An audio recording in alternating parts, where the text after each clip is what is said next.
America అధ్యక్ష భవనం white హౌస్లో అసాధారణ ఘటన చోటు చేసుకుంది. శ్వేత సౌధంలో కనిపించిన ఆ అరుదైన దృశ్యాన్ని ప్రపంచం నోరు వెళ్లబెట్టేలా చూసింది. ఇక మీడియా ప్రతినిధులైతే ప్రేక్షకులుగా మారి జరుగుతున్న దాన్ని మౌనంగా వీక్షించాల్సి వచ్చింది. అమెరికా అధ్యక్ష కార్యాలయం ఓవల్ ఆఫీస్లో ప్రెసిడెంట్ ట్రంప్, యుక్రెయిన్ అధ్యక్షుడు జెలెన్స్కీ మధ్య జరిగిన చర్చల ప్రక్రియ ఘోరంగా విఫలమైంది.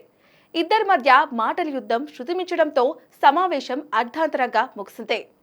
రష్యాతో శాంతి ఒప్పందం, అందుకు బదులుగా ఉక్రెయిన్లోని అరుదైన ఖనిజాల తవ్వకానికి అమెరికాకు అనుమతులిచ్చే అంశాలపై ట్రంప్తో చర్చించేందుకు జెలెన్స్కీ శుక్రవారం అమెరికా వెళ్లారు. ట్రంప్, అమెరికా ఉపాధ్యక్షుడు జేడీ వాన్స్ ఆయనతో చర్చలు ప్రారంభించారు. అయితే కొద్ది నిమిషాల్లోనే ఈ చర్చలు మాటల యుద్ధంగా మారాయి. విదేశీ అతిథుల కోసం వైట్ హౌస్ పాటించే సాదర మర్యాదలతో జెలెన్స్కీ అమెరికా పర్యటన ప్రారంభమైంది. వైట్ హౌస్ వెస్ట్ వింగ్ వైపు నుంచి ట్రంప్ గార్డ్ ఆఫ్ ఆనర్ తో ఎదురెళ్లి స్వాగతించారు. తర్వాత కొద్దిసేపు అంతా డిప్లొమాటిక్ గానే సాగింది. కానీ తర్వాతే డామిట్ కథ అడ్డం తిరిగింది. పరిస్థితులు మునుపెన్నడూ చూడనంతగా మారిపోయాయి. స్నేహపూర్వకంగా మాట్లాడుకున్న గొంతులు ఆవేశంగా కత్తులు దూసుకున్నాయి. స్వరం పెంచి అసహనం వ్యక్తం చేశారు. ఇన్నాళ్లు యుద్ధంలో మద్దతిచ్చిన తమ పట్ల ఉక్రెయిన్ ఏమాత్రం కృతజ్ఞతగా లేదని ఉపాధ్యక్షుడు జేడీ వాన్స్, అధ్యక్షుడు ట్రంప్ ఇద్దరూ జెలెన్స్కీని మందలించారు. అలా మాటామాటా పెరిగింది. అక్కడే ఉన్న జర్నలిస్టులంతా అసాధారణమైన ఈ వాగ్వాదాన్ని నోరెళ్లబెట్టి అలాగే చూస్తుండిపోయారు. వాన్స్, జెలెన్స్కీ మధ్య మాటలు వాడివేడిగా సాగుతుండగా ఒక దశలో ట్రంప్ కల్పించుకుని మాట్లాడింది చాలు, మీరు గెలవబోవడం లేదు అని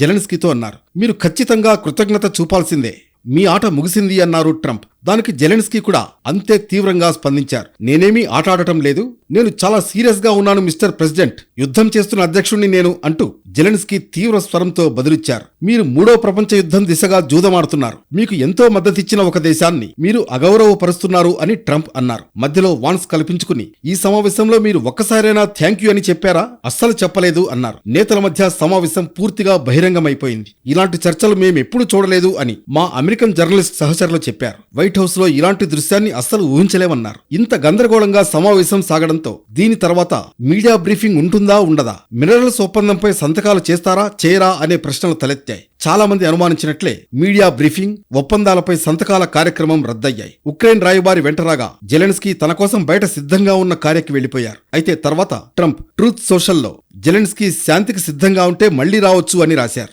మొత్తానికి ఉక్రెయిన్ అమెరికా మధ్య చర్చలు ఎలా సాగాయనేది ప్రపంచం మొత్తం చూసింది.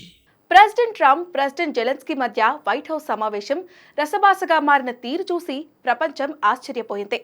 ఎలాంటి ఒప్పందం లేకుండానే జెలెన్స్కీ వైట్ హౌస్ను వీడారు. ఈ క్రమంలో పలు దేశాల నేతలు ఈ పరిణామాలపై స్పందించారు. యుక్రెయిన్కు అండగా ఉంటామని కొందరు యూరోపియన్ నేతలు భరోసా ఇస్తున్నారు. మరోవైపు ట్రంప్ మాత్రం జెలెన్స్కీ శాంతి ఒప్పందానికి సిద్ధంగా లేరని ప్రకటించారు. శాంతి చర్చలకు వైట్ హౌస్ తలుపులు తెరిచే ఉంటాయని తెలిపారు.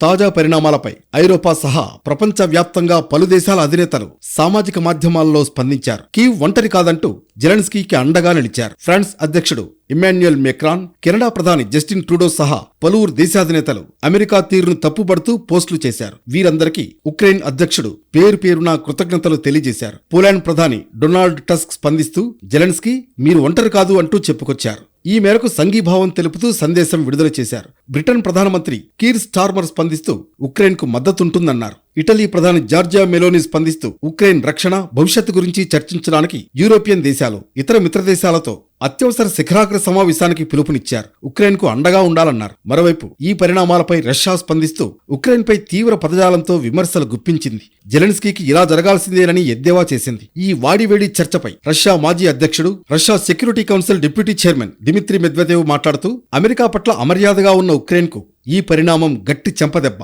జెలెన్స్కీకి ఇలా జరగాల్సిందే అని అన్నారు. రష్యా విదేశాంగ శాఖ అధికార ప్రతినిధి మరియా జఖరోవా స్పందిస్తూ ఉక్రెయిన్ అధ్యక్షుడు తమకు అన్నం పెట్టిన చేతినే గాయపరుస్తున్నారు, తమకు సాయం చేసిన వారితోనే వాగ్వాదానికి దిగారు, ఆయనపై దాడి చేయకుండా ట్రంప్, జేడీ వాన్స్ సంయమనం పాటించడం అద్భుతమే అని దుయ్యబట్టారు. రష్యాతో యుద్ధానికి తెరదించడానికి శాంతి ఒప్పందం కుదర్చడం, దానికి బదులుగా ఉక్రెయిన్లోని అరుదైన ఖనిజాల తవ్వకానికి అనుమతించాలని అమెరికా చేసిన ప్రతిపాదనపై చర్చించడానికి జెలెన్స్కీ శుక్రవారం వైట్ హౌస్ కు వెళ్లారు. భవిష్యత్తులో తమపై రష్యా ఏదైనా దురాక్రమణకు పాల్పడితే రక్షణ కల్పించాలని ఆయన ఒత్తిడి చేశారు. ఇది ట్రంప్ కు ఆగ్రహం తెప్పించింది. అనంతరం అరుపులు, బెదిరింపులతో వాగ్వాదానికి దారితీసింది. ఉక్రెయిన్ తీరు మూడో ప్రపంచ యుద్ధానికి దారితీయవచ్చని జెలెన్స్కీ వైపు వేలెత్తి చూపిస్తూ ట్రంప్ కోపంగా చెప్పారు. కానీ జెలెన్స్కీ మాత్రం ఉక్రెయిన్ ప్రజల కోసం ట్రంప్ బెదిరింపులకు లొంగకుండా అక్కడి నుంచి వెళ్లిపోయారు. అనంతరం జెలెన్స్కీని టార్గెట్ చేస్తూ ట్రంప్ మరోసారి సంచలన ఆరోపణలు చేశారు. రష్యాతో శాంతి ఒప్పందానికి ఉక్రెయిన్ అధ్యక్షుడు జెలెన్స్కీ సుముఖంగా లేరని అన్నారు. ఇదే సమయంలో పుతిన్ మాత్రం శాంతి కోసం ప్రయత్నిస్తున్నారని చెప్పుకొచ్చారు.